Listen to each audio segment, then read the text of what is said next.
ജാതിപരമായ നിക്ഷേപം നടത്തിയെന്നാണ് ഇതിൽ പരാതിയിലടക്കം പറയുന്നത്. എന്താണ് കാര്യത്തിലുള്ളത്? തികച്ചും അസത്യമായ ഒരു കള്ളപ്രചരണമാണത്.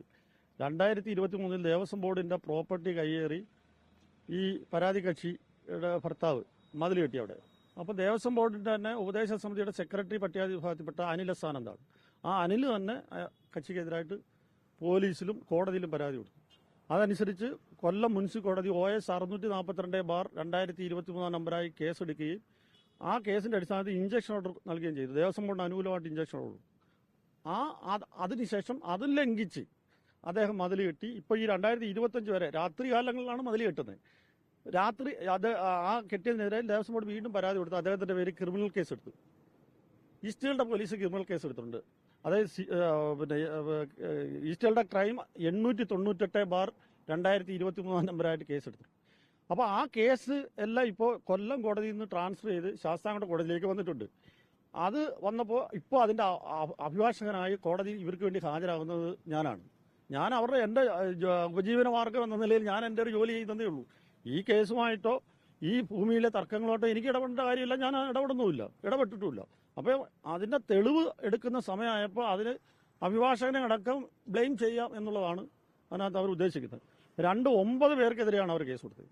ആ 9 പേർക്കെതിരെ കൊടുക്കുമ്പോൾ 8 പേരുടെ ഡെസിഗ്നേഷൻ പറയുന്നില്ല അതിനകത്ത്.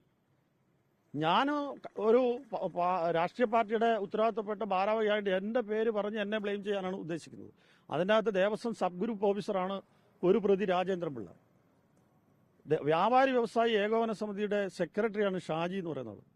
ഉപദേശ സമിതിയുടെ പ്രസിഡന്റാണ് ജയചന്ദ്രൻ എന്ന് പറയുന്നത്. അതുപോലെ തന്നെ ആ സമീപവാസികളായ 4-5 പേരുടെ പേരാണ്. ഒരാൾ ഗൾഫിലാണ്. ഒരാൾ വർഷങ്ങളായി ഗൾഫിലാണ്. ഇത്രയും പേരുടെ പേരിലാണ് അദ്ദേഹം കേസ് കൊടുക്കുന്നത്. അയാൾ വഴി കയ്യേറിയിട്ടുണ്ട്. ദേവസ്വം ബോർഡിന്റെ സർക്കാർ പ്രോപ്പർട്ടി കയ്യേറിയിട്ടുണ്ട്. അദ്ദേഹത്തിന്റെ വസ്തുവിലേക്ക് ദേവസ്വം ബോർഡിലേക്ക് ഇറങ്ങാൻ 4 ഗേറ്റാണ് സ്ഥാപിച്ചേക്കുന്നത്. 4 ഗേറ്റാണ്. നിങ്ങൾ വന്ന് നോക്കോളൂ. അവിടെ ചുറ്റുപാട് CCTV വെച്ചിട്ടുണ്ട്.